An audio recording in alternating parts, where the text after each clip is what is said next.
ഇപ്പൊ ഇതില് ടൈറ്റില് ആ പേരില് ഒരു വെട്ട് പോലെ വീണിട്ടുണ്ട്. അതിന് എന്തെങ്കിലും ഇൻഡിക്കേഷൻ ഉണ്ടോ? തീർച്ചയായിട്ടും ഉണ്ട്. ജീവൻ്റെ വളരെ സുന്ദരമായിട്ട് ജീവിച്ചുകൊണ്ട്, അല്ലെങ്കിൽ ജീവിക്കാൻ സാമ്പത്തികമായിട്ടോ കുടുംബപരമായിട്ടോ സൗഹൃദങ്ങളിലോ ഒന്നും ഒരു കുഴപ്പമില്ലാത്തൊരു മനുഷ്യന് സ്വന്തം കുഴപ്പം കൊണ്ട് അത് വലിച്ചേറി കളയാണ്. അതൊന്ന് ഒരു എന്താ പറയുക, സിംബോളൈഫൈ ചെയ്തതല്ല വെട്ടെന്ന് പറയുന്നത്. പക്ഷെ അത് ഭയങ്കര ഡീപ്പ് മീനിങ് ഉണ്ട് സത്യം പറഞ്ഞാൽ. ആ പേര് കീറിക്കളയുന്ന ഒരു അവസ്ഥ. അതെ അതെ തീർച്ചയായിട്ടും. നമ്മളെല്ലായിടത്തും ഇതിനകത്ത് നമ്മൾ പറയുന്നുണ്ട്, സ്ക്രിപ്റ്റിൽ പറയുന്നുണ്ട്, ജീവൻ പറയുന്നുണ്ട്, സുഹൃത്തായി പ്രൈസ് എന്ന് പറയുന്ന ക്യാരക്ടറിനോട് എടാ നമുക്ക് എത്ര സീരിയസ് ആയിട്ട് ഒരു കാര്യം പറഞ്ഞാലും കേൾക്കാൻ ആരും ഉണ്ടാകത്തില്ല.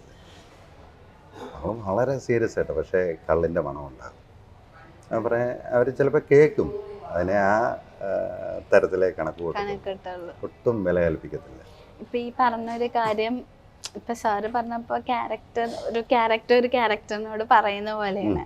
ശരിക്കും ജീവിതത്തിലും ആ ഒരു അവസ്ഥ ഉണ്ടായിട്ടുണ്ട്. തീർച്ചയായിട്ടും വിലയിരുത്തുന്ന ഒരു അവസ്ഥ. അതെ അതെ, എന്നെ എല്ലാവർക്കും ഇഷ്ടമാണ്. ഒരുപാട് സൗഹൃദങ്ങളുണ്ട്, എല്ലാവർക്കും ഇഷ്ടമാണ്.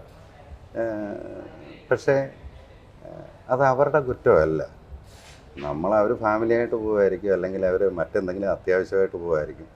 ഞാൻ കലാപകാരി അല്ലെങ്കിൽ കൂടിയും ഇവന് ഏണിയാവുമോ, കാരണം അടിച്ചിട്ടുണ്ടോ ഇല്ലയോ, കാരണം 24 മണിക്കൂറും വെള്ളം എന്നുള്ളൊരു അവസ്ഥയാണ്.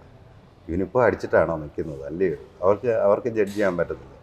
അപ്പോൾ അതുകൊണ്ട് ഞാൻ തന്നെ കണ്ടിട്ടുണ്ട്, അടുത്ത സുഹൃത്തുക്കൾ പോലും, അടുത്ത ബന്ധുക്കൾ ഒക്കെ കണ്ടിട്ടും കാണാത്ത മട്ടില്ല പെട്ടെന്ന് ഫോണൊക്കെ വന്നിട്ട് ഇങ്ങനെയൊക്കെ പോകുന്നത് നേരിട്ട് കണ്ടിട്ടുണ്ട്. പക്ഷെ നമ്മൾ മദ്യമല്ല നേരം. അപ്പം ഇതൊക്കെ അതുകൊണ്ടൊക്കെ തന്നെ ഇത്രയധികം നമ്മൾ ഒഴിവാക്കി ഒറ്റ ഫംഗ്ഷന് പോകത്തില്ലായിരുന്നു. ബന്ധുക്കളുടെയോ സുഹൃത്തുക്കളുടെയോ ഒന്നും വീടുകളിലേക്ക് പോവുകയോ അവരെ വിളിക്കുകയോ അങ്ങനെ വളരെ അപൂർവമായിട്ടെങ്ങാനും ഇത് ഒഴിവാക്കാൻ പറ്റാത്ത സംഭവങ്ങളുണ്ടെങ്കിൽ മാത്രമേ വിളിയോ ഒക്കെ ഉള്ളൂ. കാരണം നമ്മൾ സത്യത്തിൽ അധികപ്പറ്റാകും. അത് അവരുടെ കുറ്റമല്ല, നമ്മുടെ മാത്രം കുറ്റമാണ്. ആ ഒരു റിയലൈസേഷനാണ് ഈ ഒരു ചേഞ്ചിനുള്ള ഡിസിഷൻ എടുത്തത്. അതെ തീർച്ചയായിട്ടും. അത് മാത്രമല്ല, ഞാൻ നേരത്തെ സിനിമാ മേഖലയിൽ തന്നെയായിരുന്നു. ഗോവിന്ദൻകുട്ടി തിരക്കിലാണെന്ന സിനിമ ഡയറക്റ്റ് ചെയ്ത ആളാണ്. പിന്നീട് ഈ ലൈം ലൈറ്റിൽ നിന്ന് ഞാൻ മറ്റൊരവസ്ഥയിലേക്ക് മാറി. എനിക്കിതിലേക്കൊക്കെ ലൈം ലൈറ്റിലേക്കൊന്നും പോകണ്ട, എനിക്ക് സ്വന്തം ജീവിതത്തിലേക്കെങ്കിലും തിരിച്ചു വരണം എന്ന് എന്താ വളരെ ശക്തമായിട്ട് ആഗ്രഹിക്കും പോലും നടക്കത്തില്ല. കാരണം ഇതൊരു രോഗാവസ്ഥയാണ് എന്ന് ആരും കണക്ക് കൂട്ടത്തില്ല. ഏറ്റവും വലിയ പ്രശ്നം നമ്മൾ പറയുന്നത് കേൾക്കാൻ. എനിക്ക്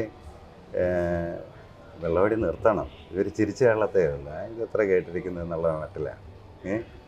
ഇതിനകത്ത് തന്നെ പറയുന്നുണ്ട്, ജീവന് മദ്യപിക്കാൻ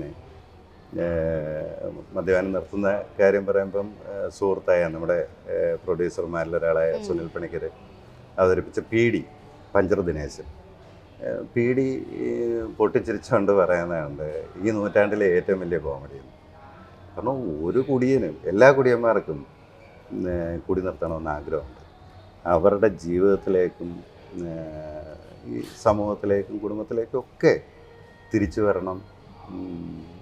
മറ്റുള്ള പാട്ടസിൻ കണ്ടായിരുന്നു. പാട്ടസിനെ കാണുമ്പോൾ അറിയാം, ഇവർക്ക് ബാക്കിയുള്ളവരെ പോലെ തന്നെ തീർച്ചയായിട്ടും ഇഷ്ടങ്ങളുണ്ട്. പക്ഷെ അടുത്ത് നിന്ന് പ്രസൻറ്റ് ചെയ്യാൻ പറ്റത്തില്ല, ആരും നിൽക്കത്തില്ല.